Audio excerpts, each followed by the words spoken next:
Hello, children. Today we are going to learn about prime numbers. So, the first question comes in mind is what is a prime number? A prime number is a number that has only two factors, that is 1 and number itself. It has no other factor, right? So, example of prime number is 7. We say 7 is prime because it has only two factors, that is 1 and 7.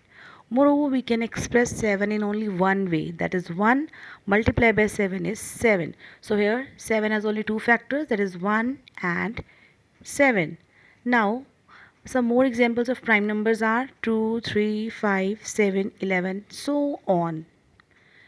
Now can you tell 4 is a prime or not? Obviously 4 is not a prime number because if we are going to find its factors, we get they are 1, 2 and 4. Since 4 has more than 2 factors, so it is not a prime. Now there is a question for you. Is 3 a prime number? Do type answer in comment box. Thank you and bye bye.